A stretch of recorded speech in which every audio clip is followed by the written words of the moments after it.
Hi, everyone. Thank you for being here, and welcome to another eMarketer Tech Talk, where we host guests from across ad tech, martech, and media. I'm Emmy Lederman. I'm an analyst at eMarketer, and today we're going to be learning about how to adjust your strategies for maximizing ad spend and proving the value of your media investments with the right approach to measurement. So let's meet our guests. We have Chip Malt, who is the co-founder and CEO of premium cookware brand Made In. Hi, Chip. And we have Alex Lawrence, who is the Vice President and Client Partner at Measured. Hi, Alex. Hey, Emmy, how are you? Good. So Chip and Alex have a great presentation for you, and afterwards we're going to open it up to Q&A. You can use the chat window to submit questions for the Q&A and to communicate with other audience members. So with that, Alex, over to you. Great, thanks, Emmy. Hi, everyone. Super excited to be here with Chip. We have a quick overview of our agenda for today. So we're going to talk a little bit about how Measured approaches this challenge of full funnel optimization grounded in incrementality. We'll be sharing some really interesting insights from over 1,000 Google and Meta geo tests. We'll be getting into some practical applications of this with a case study with Chip and the Made In team here, and then summarizing with some key actionable takeaways to implement today. Our goal would be for everyone to walk away from today's session with at least one piece of information that they can implement into their programs tomorrow to improve them. And we'll wrap here with some Q&A at the end. And so just a quick introduction on Measured for those who are not familiar with us. We are a media measurement and optimization platform. We've been doing this for 8 years. We're a holistic measurement solution. So we have a media mix model component that is calibrated with incrementality testing. This is all packaged into a forward-looking optimization engine for your entire media portfolio. We work with over 160 brands and have tested and optimized billions of dollars of media investment over the years. Chip, I'd love to hear from you about the brand that you built.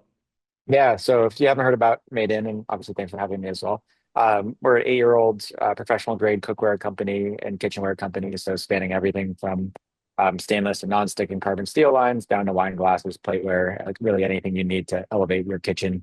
We work both with direct to restaurants. We're in about 3,000 of the best restaurants around the world and over 1 million homes, and have been growing nicely. Great. Thanks, Chip. So let's start today talking about what incrementality is. Some of you are probably very familiar with this. Some have probably heard of it, but not used it practically. Essentially, what incrementality is a measurement of the true causal impact of media on a business outcome. And so the fundamental issue here is that platform reported performance data is unreliable, and it's unreliable in different ways. If you think about the lower funnel media, that tends to be overcredited, due to one being closer to the point of purchase. So on a last click basis, tends to get more credit than it should.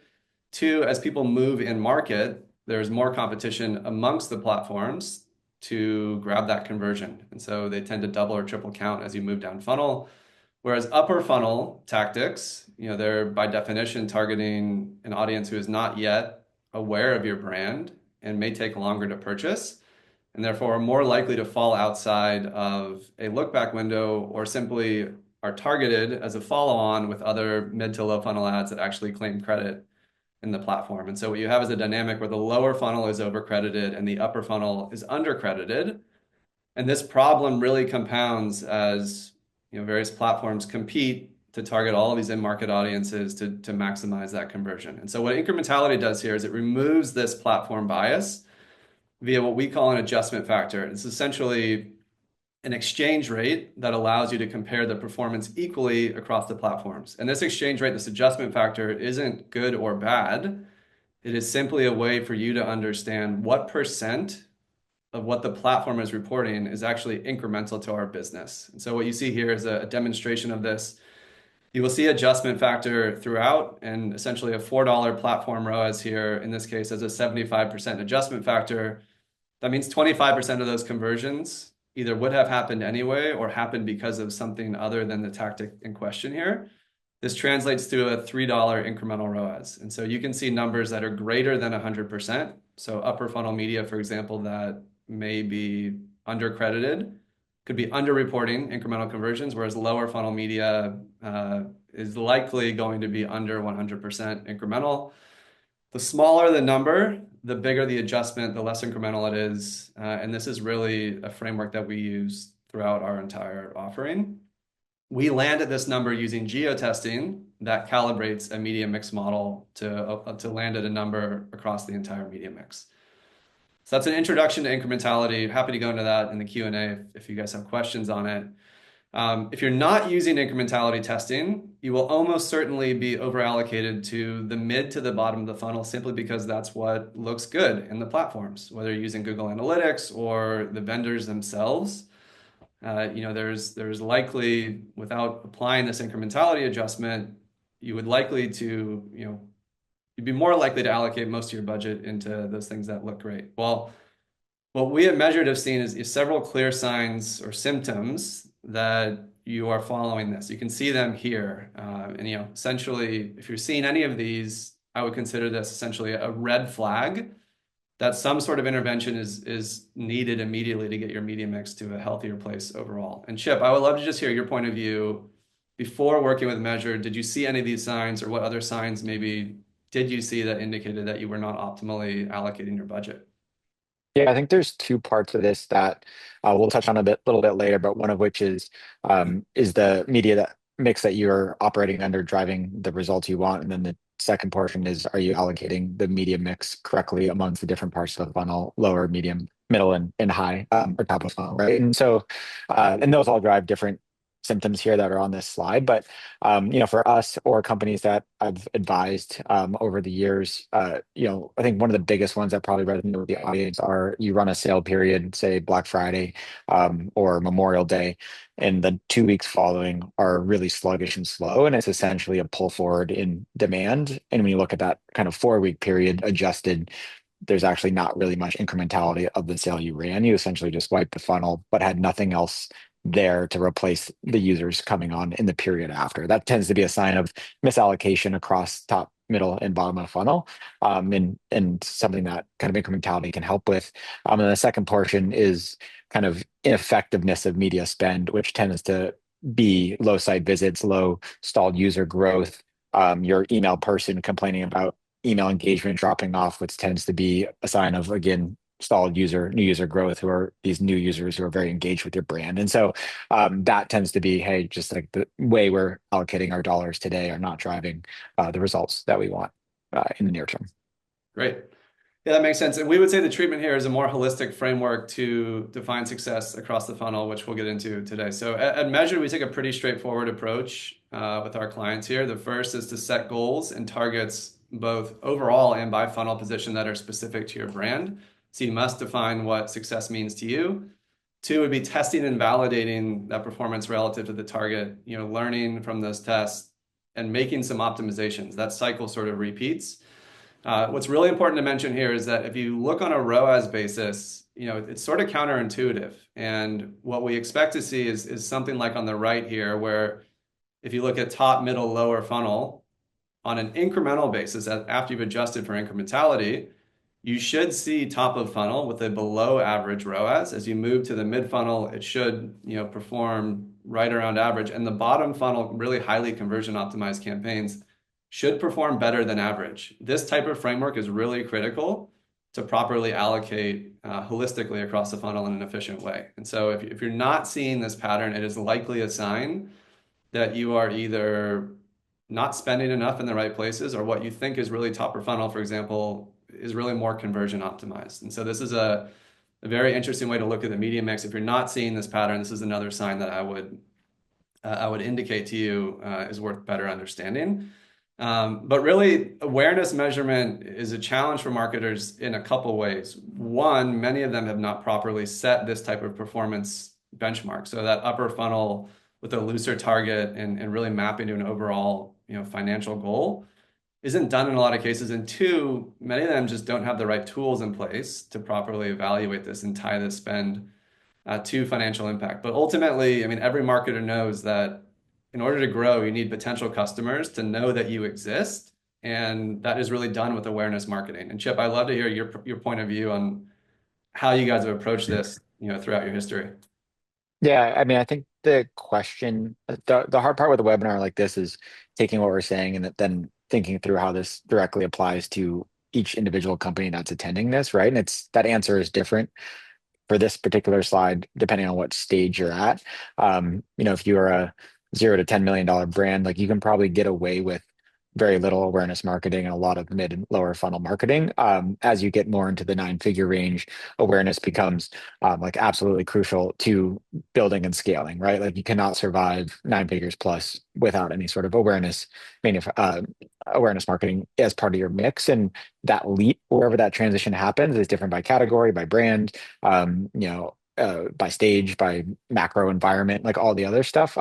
But that leap is also super scary, and people are hesitant to do so because it means adding in a piece of the mix that's lower ROAS and higher incrementality and less visible, harder to attribute, like all that stuff. But at some point in your journey, it's a jump that has to be made. Yeah, makes total sense. So as we talk about looking at the funnel and getting to some data from our portfolio of brands, we obviously can't talk about this without discussing Google and Meta. So these unsurprisingly accounted for a majority of spend amongst our clients last year. There's a really good reason for this. Over time, especially with things like PMAX and ASC, these have become really finely tuned conversion optimization machines. They take media spend and allocate it to maximize conversion rate. The challenge that you'll have as a marketer is you need quality measurement to ensure that what the platforms are reporting as conversions are actually incremental revenue and not simply targeting people with high underlying intent or very low funnel to look great in the platform. And so, it's important to optimize these, mid to low funnel channels, and you can tune them. We'll talk about that in a little bit. But they need to be tuned in a way, and you need to really, make them work for you. The other part in gray here is everything else, partially upper funnel, sort of, the other non lion share of the spend, which we'll talk about in a bit. Can So, I jump in sorry, there Chip. a Yeah, little, go a little ahead. bit off script? It wasn't on the script, but I think this is interesting. If you're relying on an agency and not running this in-house, there might be an actual disincentive for your or your incentives may not be aligned with your agencies, right? Like an agency is generally gold on a ROAS target, and not an incrementality target. And their incentive is to hit that ROAS target to continue their contract with you over time. And I would say the majority of people that I talk to in market do rely on external agencies to run performance marketing. And so you could actually be limiting your long-term scale of your brand by forcing them to deliver some sort of ROAS target that pushes you towards PMAX or ASC that's going to push you down funnel, and not kind of build that next growth area through awareness. So something to consider if you're on the agency side of things, I know this is off script, sorry, Alex, but is to move the goal towards an incrementality movement or an incrementality by stage of funnel portion as opposed to a strict easy ROAS target, because that could leave some unintended consequences. Yeah, it's definitely great insight. We'll talk about some of these dynamics in a little bit. As we look at Meta and Google, we often get this question of how incremental are various things. And what you'll see here is what we found looking at the incrementality percentage or the adjustment factor that I mentioned before across the various tactics. And so what you'll see is that Meta and Google tend to over-report what I would call the conversion optimized mid to low funnel, and they under-report what I would call as awareness. So if you think about brand awareness or things like YouTube, these tend to be underreported in a lot of cases, given the part of the funnel they operate in and the purchase path that we've talked about.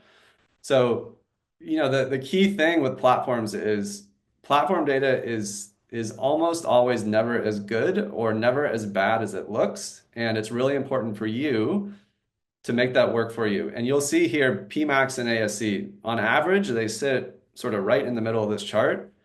You can set these campaigns up in a million different ways that would push it way to the left or way to the right. And how you're setting up and running those makes all the difference in the world as you're thinking about this. And so just keep in mind, as you move down funnel, you're going to see a smaller percent of those conversions be incremental. And as a result, what the platform reports will not be as good. Similarly, as you move up funnel, the platform is going to actually most likely underreport. And how this plays out and why it matters to you is that, platforms and other teams, to Chip's point, they tend to optimize to conversion rate and simply look, it may even have compensation, frankly, tied to certain ROAS targets or certain conversion rates. And this becomes really like a one-dimensional problem for them, where they're just looking to spend the money, on the thing that has the highest conversion rate.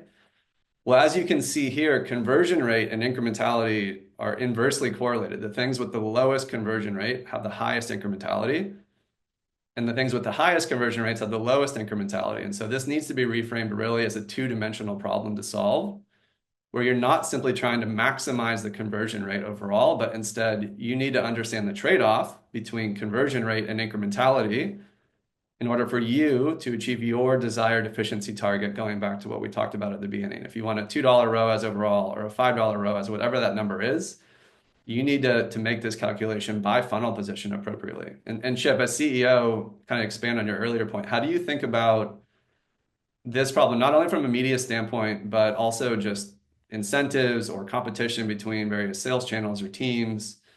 Incrementality tends to Right. fundamentally change the way a business is managed. So I'd love to hear your point of view on that. Yeah, I mean, I think the positive of it is that it aligns everyone from finance to marketing, brand marketing, and performance marketing, which could be one or multiple teams within each organization, all along the same goal, which is to spend the media dollars incrementally effective. And something we've seen internally that has been not easy to break down is, everyone sits through their end of year review or their FP&A plan for the 2025 year, and web is comped or gold on increasing conversion rate by 10%. And then performance marketing is comped on ROAS going from, whatever, 3 to 3.1 or whatever it ends up being, right? And each one of these teams has a slightly different goal that actually is counterintuitive to something like moving up funnel to boost your long-term effectiveness and incrementality of your spend. That might actually drop conversion rate down from your 2 to 1.6, but long term wise, it's a better use of that dollar, right? And so, you know, one of the hardest things is that cultural change that needs to happen within most likely the e-com and performance marketing team with finance support, but across the business overall, like moving towards this mentality of non-wasted dollars is arguably the most important thing that a company can do. Because that can be recycled into incremental dollars or saved in the business to make yourself more profitable. Yeah, we see it measured all the time. It's totally, if implemented appropriately, it changes the way the entire organization is run. And for most people, it's a fundamentally different way of evaluating media and running an organization. Yeah. So, I mean, there are a lot like of implications the there. general thing you hear from like agencies, right, is like, oh, you should have a 70-30 mix of top of funnel or uh like prospecting versus retargeting. Like that there shouldn't be a standard 70-30. Like it's different by brand. If you're a t-shirt company selling $19, it should be 99.1. If you're a huge, furniture company selling $3,000 bed, whatever, it should be 70-30, like whatever it is. But like all those are going to drastically change conversion rate. They're going to drastically change your growth and scale. Like it's just a totally different problem to solve for each company. Yeah, totally. And we often get a question of, you may have incrementality measurement already in place as part of what you're doing, which is great, and in which case you have a good understanding of how to think about this. If you don't, there's sort of a general rule of thumb that we have seen it measured, looking at the data, be pretty consistent, which is that as you move up the funnel, the percent of conversions that are incremental tends to roughly double as you move up each funnel position. So, low funnel here, maybe call that 20 to 35% incremental. That's relatively low, meaning not that this is inefficient. This is just an exchange rate to get to an incremental ROAS. These low funnel tactics have a very high, unreasonably high in-platform ROAS. You might see 10 or 15 or $20 ROAS. This could very well still be efficient, but there's a much larger adjustment to be made there. As you move up to mid-funnel, typically somewhere 50 to 75%. And then as you get to the upper funnel, there tends to be a lot of undercounting going on. And so there's obviously nuance here. I don't want to say this is the answer for everyone. It depends a lot on your brand awareness, your media spend, your specific situation, but this is held up pretty well. And the important takeaway is that this type of framework or applying this type of adjustment, whether you're specifically measuring or just getting started up with it, is critical to properly set incremental ROAS targets at top, mid, bottom funnel for you to be successful. And the brands that do that have really dramatic impact. So we looked at all of our clients and the brands that we worked with 2024 versus 2023. Those who allocated more than 20% of their media to upper funnel grew on average 4 percentage points more than those who did not. That's not a 4% difference. That's the difference between a 0% and a 4% year-over-year growth, or a 10 and 14% growth. This is a really fundamental, major impact to a business. It also has an additional benefit of allowing you to spend more overall and seeing at least stable ROAS or potentially even improved ROAS as you feed the mid to low funnel and allow those conversion optimized campaigns to work well. And Chip, I know last year you significantly increased your spend and you essentially maintained a flat ROAS. I'd love to just kind of hear your perspective on, both of these points. Yeah, I mean, it was huge for a financial model perspective because in our financial model, year over year, we anticipate some sort of degradation of ROAS as we kind of go along the growth curve, right? Like the next co the next incremental conversion is going to cost a little bit more than the one prior.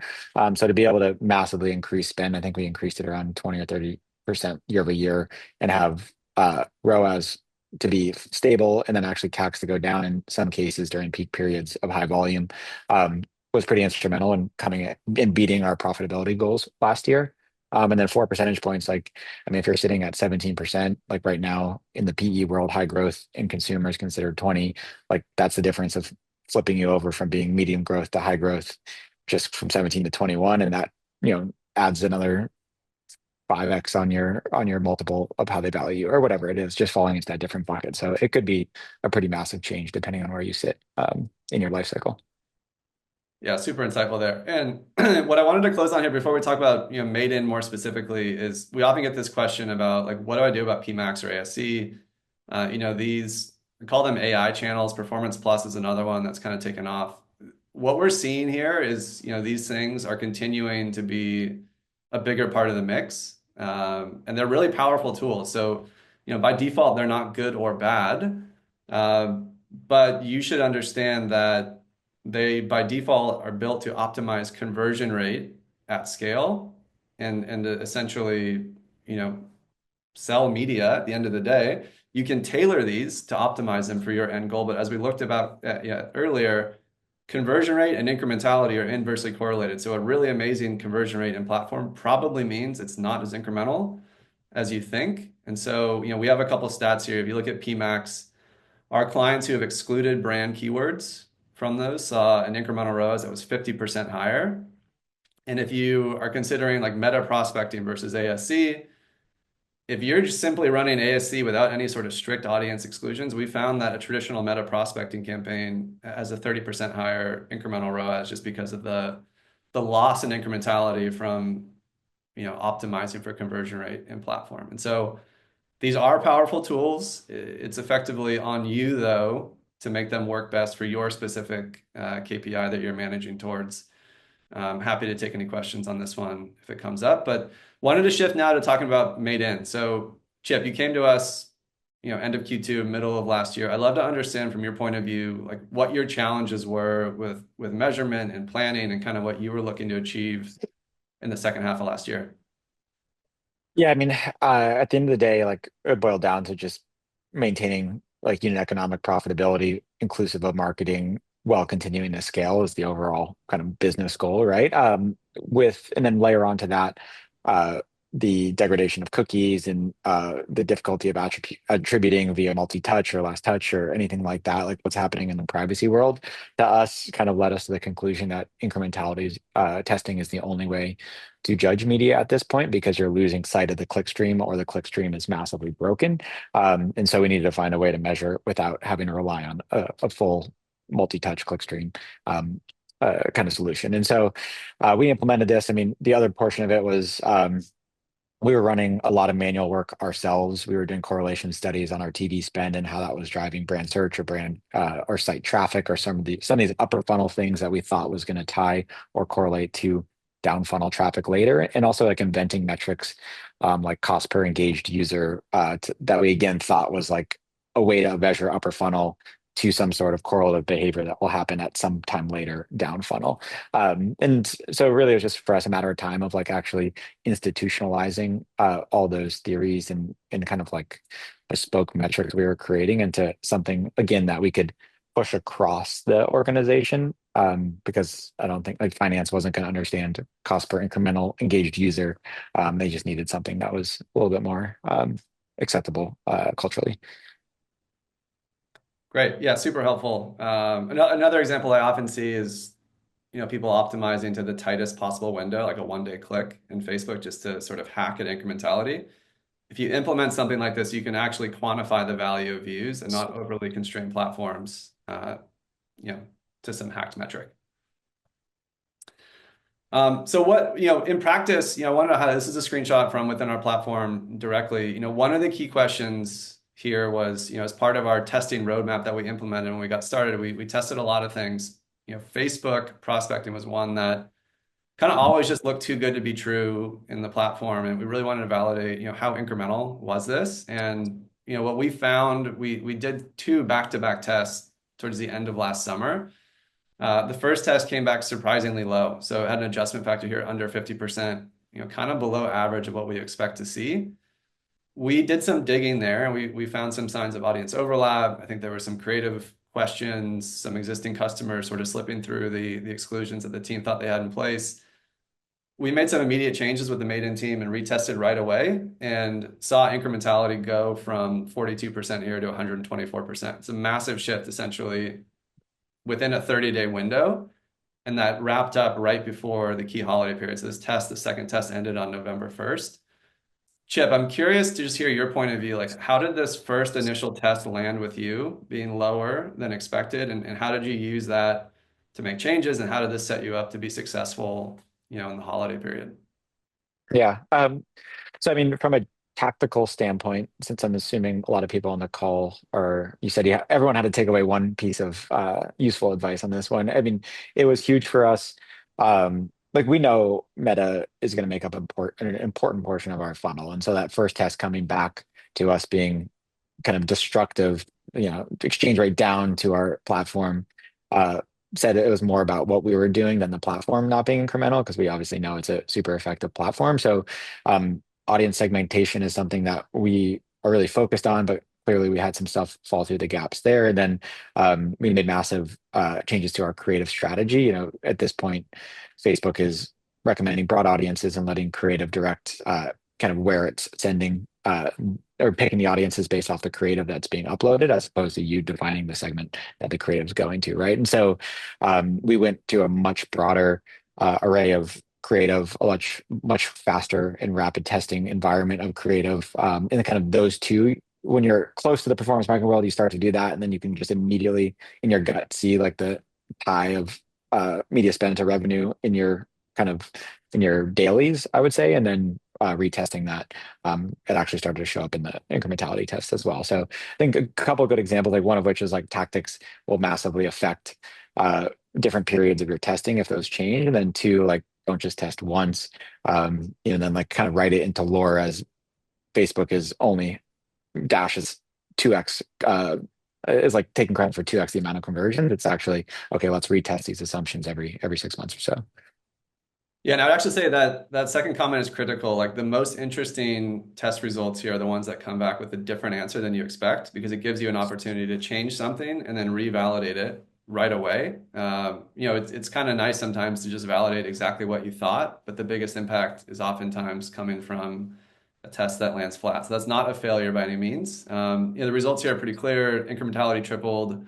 Facebook spend year over year was 300% higher. The revenue target, which is really at the end of the day measured, helps you hit and tie media to financial impacts, is a 22% beat of the revenue target that we had set going in. So, And great, yeah, great I think why this outcomes. is important Yeah. too, like um, I'm sure everyone has this where like if you have a profitable first purchase, like what's your budget? Your budget's like infinity, right? Like obviously constrained on inventory, but we got to a point on Meta where it was beating our infinity spend level, and so having that ability to obviously scale up 3x, um, basically just moved all straight to the kind of top line for us, which was nice. I mean, Yeah, that's another benefit is just having the confidence to lean into really aggressive spends. You can simulate that type of spending without having to make a case to, your CEO or CFO or CMO that, hey, I need to triple my spend on Meta next year, and they'll look at you like you're crazy. You can actually validate that kind of stuff with testing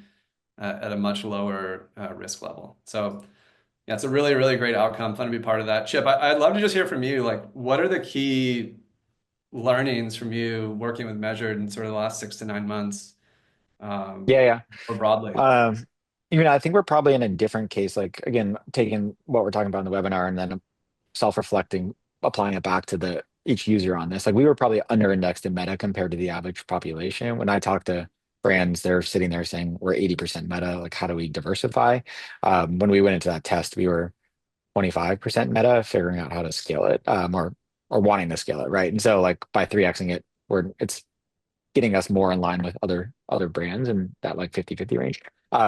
So just kind of like if you're sitting at 80%, you might not want a 3x your spend. The For us, like I mean, again, the most important thing, it was easy for me to make this change culturally because I was running the performance team and I'm the CEO and founder. So like I could kind of just shove incrementality down the entire team's face and say this is what we're doing. But if you're on this call as the head of performance marketing, like there are cultural changes in kind of getting people on board cross-functionally that are important for adopting this methodology, but 100% pays off and kind of gets around a lot of those you know especially with finance, like is the media being spent in a way that is effective for the brand overall, right? Because the first thing and easiest thing to cut is a marketing budget um, of a P&L. So kind of like helps that conversation.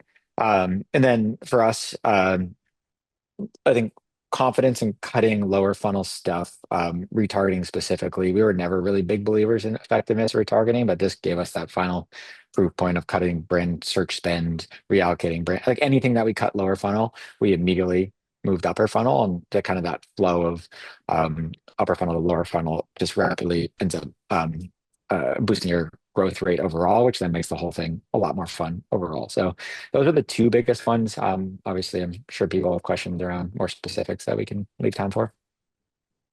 Great.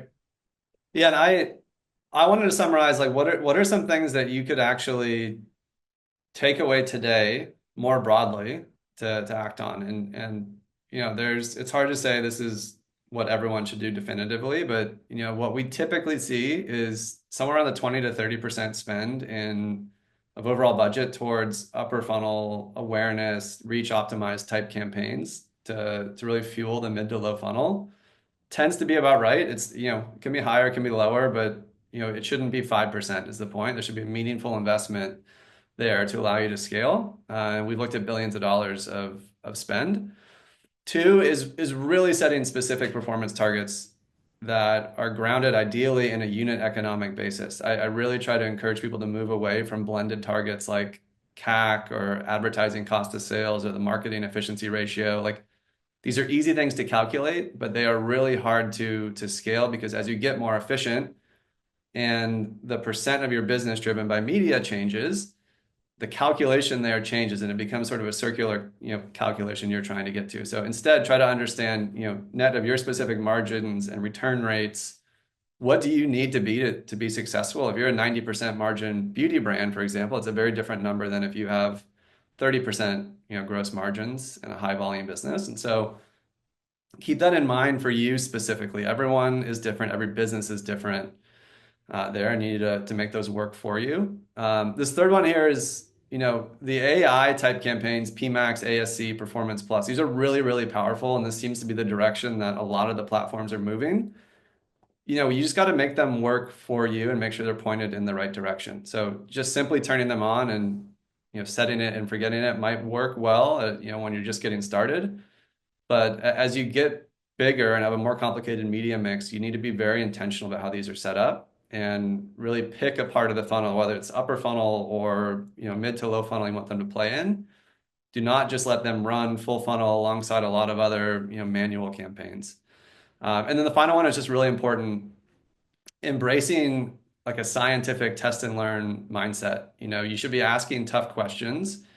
And if you're running tests and not getting any sort of surprising answers, it might be a sign that you're not asking the right questions. Or if you do see a sort of a flat test that comes back, or a lower than expected test like this Facebook one with Made In, treat that as an opportunity to make a change and then optimize to have really dramatic improvements. And so I think those four things probably are immediate action items that you can take We're happy to answer other questions as you have them. We have a couple resources here around the media mix model that we use and how we calibrate that with incrementality testing. You can see the case study in written form that we talked about today. Please reach out to us if you have any specific questions. We love talking about data, insights. We worked with a lot of different brands in many different industries and probably have some answers to questions you're thinking about. Awesome. Chip and Alex, thank you so much for those insights. It was really interesting to hear you talk specifically about how when the marketing budget is the easiest thing to cut, sometimes it's really valuable to question these traditional approaches to measurement and understand that inverse correlation of conversion rate and incrementality. We've got a few questions from today's audience. First, a question for Chip. How do you understand what ROAS target is quote unquote good? And how should we decide how to evaluate upper funnel spend in that context? Good question. In general, I agree with there's one of the slides that said like move away from ROAS and CAC targets as kind of the main metric. And in general, we move towards or we have moved towards contribution margin or contribution profit targets net advertising. So understanding of gross margin, promo spend, discounts, return rate, as Alex mentioned, down through the stack of contribution delivery all the way to okay, now take out your margin from media spend and shoot for that target. And in general, that can then let you, so let's say you're shooting for 10% profitability on first purchase or whatever it ends up being, you can generally then back into okay, that means 2.2, 2.3 ROAS for us on a new acquired purchase and 3.5 overall or whatever it ends up being and gives you like a little bit of a North Star. But especially in this day and age where everyone's being valued and a focus on profitability, I think that's the way you have to move because it makes you responsible for the full stack. And then, okay, now top of funnel, where do we have to, how much do we allocate there and how do we hold that to a different ROAS target? To us, that becomes doing the actual math around the ROAS by part of the funnel. And that means how much you can, if we're shooting for a 3.0 total and mid funnel is giving us 4 incremental and bottom of funnel is giving us 5 incremental and top of funnel is giving us 0.2, what does the math mean for a breakdown in each one of those to hit our global blended 3? And obviously, the better you can get the top of funnel from 0.2 to 0.4, the more you can spend up there and so on. But just making sure you're dialed in on that math, super important. Yeah, I'd add to that too. Try to avoid conflicting targets. I sometimes see cases where a CFO is prioritizing profitability, the CMO just wants to prioritize, growth. This is another example where a leader, like a CEO, can come in and actually align the entire organization. It may not be possible to hit if you have a CAC target and a ROAS target. You might make very different decisions if you're optimizing to any one of those. If you're lucky, maybe you can do both, but really try to pick a priority target that you're trying to achieve because the more complexity you add and potential conflicts there, the harder it is to actually act, and it tends to lead to some sort of paralysis when you're looking to make a decision. And this is an interesting question for both of you. I think maybe we can start with Alex, but how would you recommend thinking about incrementality measurement for conversions that happen offline? So the example this person gave was driving in-store sales and foot traffic from digital media campaigns. I can take how we would tackle that, Chip, and then I'd love to hear sort of your point of view. At Measured, we have a holistic, I mentioned we're a holistic measurement solution, right? We have a media mix model that looks at a broader trend, at relationships between inputs and the output. That output that you measure can be e-commerce sales, it can be retail sales. Essentially, if you have a consistent data set over time, really taking an omni-channel approach to measurement is really important. We've seen some really interesting insights there. You can also leverage geo-testing to supplement that model, and that's what Measure does, right? So we'll look at how things like TikTok impacts the website, but also impacts Amazon or retail sales. And generally, like more upper funnel type metrics tend to have a bigger halo effect to other sales channels. Lower funnel stuff like PMAX, optimized very heavily to on-site conversion rate, tends to have most of the effect felt more tightly on that event, but there's still some halo there. So for us at Measured, it's about omni-channel measurement It's taking a media mix model, calibrating that with causal testing inputs across multiple sales channels. That is how we would do it. And Chip, I don't know what your thoughts are on this. You stole my thunder. I mean, I think culturally too, and like budget wise, right? Like, you know, it's an interesting concept where right now our Amazon team has a budget and our DTC team has a budget and our wholesale team has a budget, Excel on it and all that stuff, right? And actually, the best use of spend might actually be to consolidate all those and go up funnel.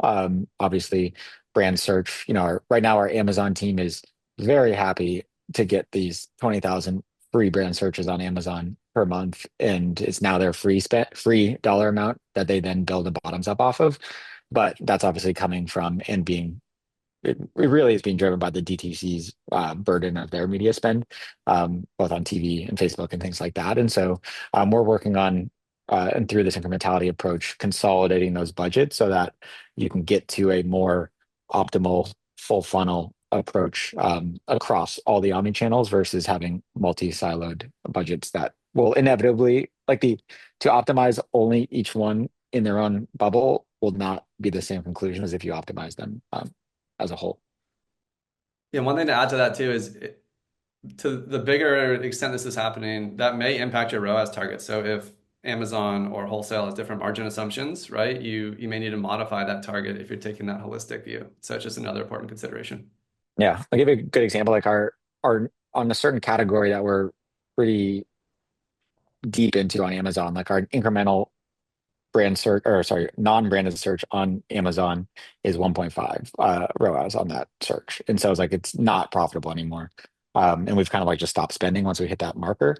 Um, I guarantee you, and it is more profitable for us to scrape away those dollars and go spend on a zero point 0.7 DTC one top of funnel thing that actually then spreads brand search across all the channels. And so that allocation of dollars is again going towards net profitability, net advertising, which should be the global goal of everyone, right? And Yeah. we have another question for Chip.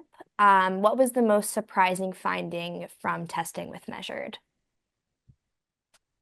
Um, Most surprising finding, well, most least surprising was that brand search is stupid and you shouldn't do it. And like programmatic retargeting down funnel is stupid and you shouldn't do it. So like if you're doing any of those and like coupon and like affiliate coupon sites are dumb too. So like just scrape all those away. You just save yourself 20 grand a month. Congrats. And then so then the question is like up funnel, what's super important for us? TV changed over time to the point of like making sure we're retesting every 6 months. Like TV has a time and place for us depending on our seasonality, but it isn't an always on 20% of our spend every time.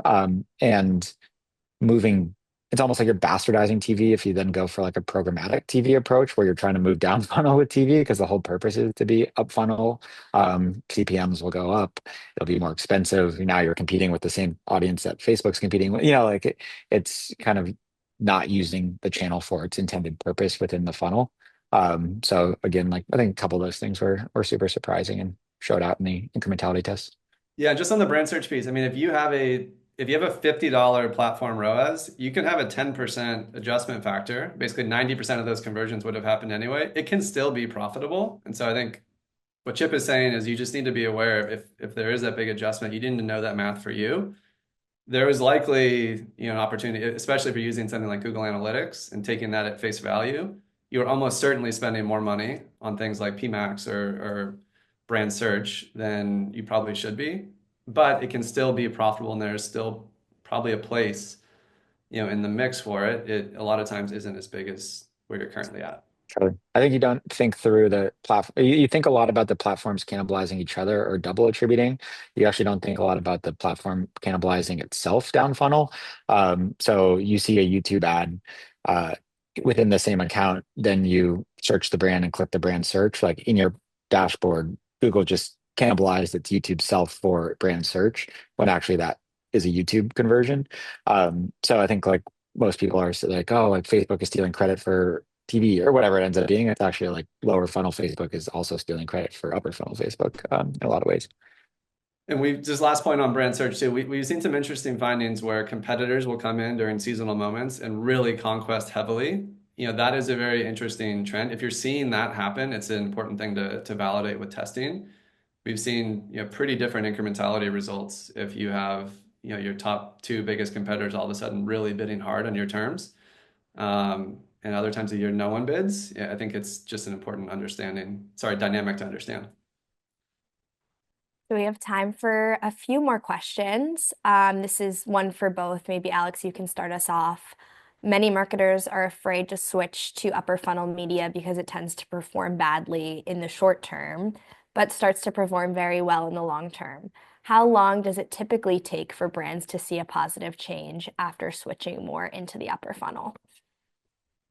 Yeah, we get this question a lot. So there's, the way that we approach it at Measured is when we run our tests, we tend to focus on, shorter term tests. A brand test might be longer than average. Maybe it goes to 8 or 10 weeks, to look to see how that's building over that time.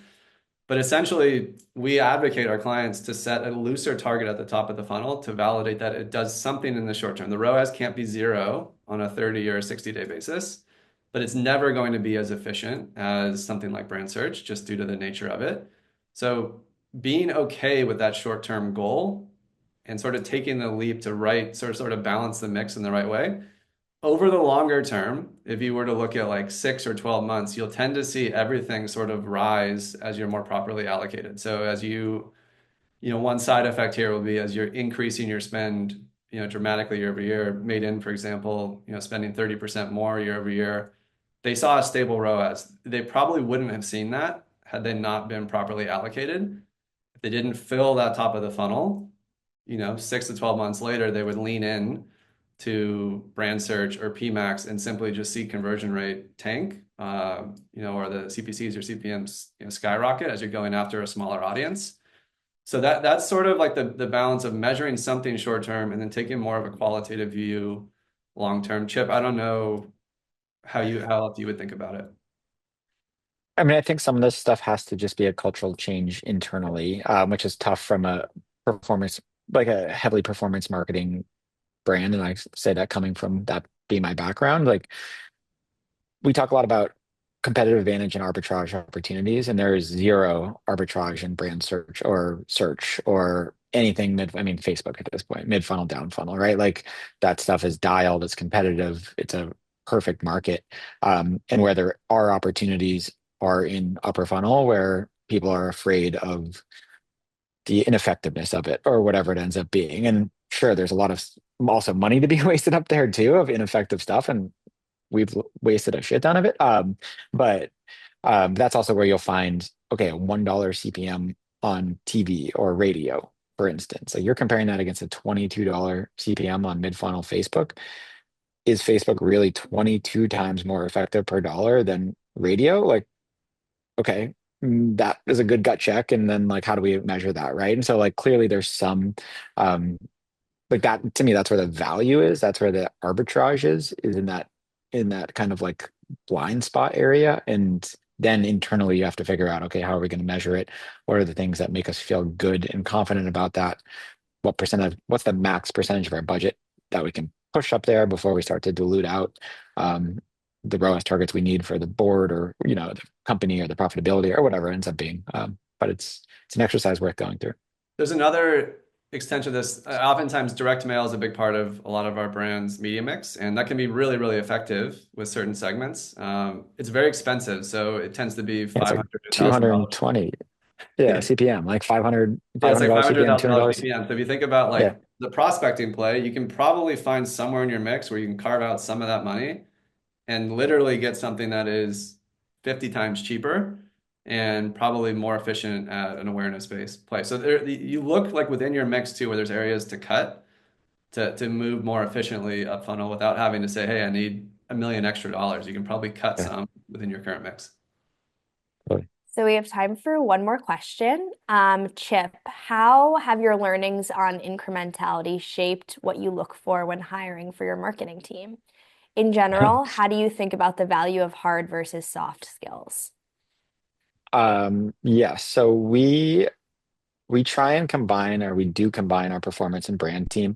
The internal mantra here, which our CMO is awesome coined, was if performance isn't pushing the brand forward, it's not performing. If brand isn't performing, like brand marketing isn't performing, it's not performing. Like those two should be cycling each other. And um, so like obviously the soft versus hard skills come into that, right? Where like brand tends to lead a little bit more soft, more creative, like developing the campaigns, et cetera. Performance team, we expect to be a lot more technical. I think in this time period right now, one, we always look for people who have done stuff internal versus rely on agencies, because they tend to have developed a better internal skill set. And then two, I think now more than ever, um, understanding of all the really boring nitty gritty stuff around cookie loss and what's that doing, and how is that affecting attribution, and Facebook moving from probabilistic attribution from deterministic over the past few years, and what does that mean, and PMAX, and how does it actually work? Like all that stuff can lead you towards, if you don't understand it, can lead you towards mass misallocation of budget and like assuming the wrong thing. And so from a performance side, one, I think you don't need as many performance marketers as you did 5 years ago, because it's more of a creative game at this point, and channel management is not hard, but understanding the technicalities and technical components of where privacy is going is unbelievably important. So we learn very heavy on technical on that side. Chip and Alex, thank you again for this great content and answering all the questions from the audience. We really appreciate it. Before we wrap up, let me take a moment to tell you about eMarketer's media channels. So you can register for live analyst and tech talk webinars on our events page at emarketer.com/events. And don't forget to check out our various podcasts. We have Behind the Numbers, Reimagining Retail, and the Banking and Payments Show. And you can listen everywhere you find podcasts and watch on Spotify and eMarketer's YouTube channel. And finally, please subscribe to our newsletters. Thank you all for joining us today, and thanks again to Chip, Alex, the team at Measured, and our eMarketer Studio team behind the scenes for making this webinar possible. We'll see you at our next Tech Talk.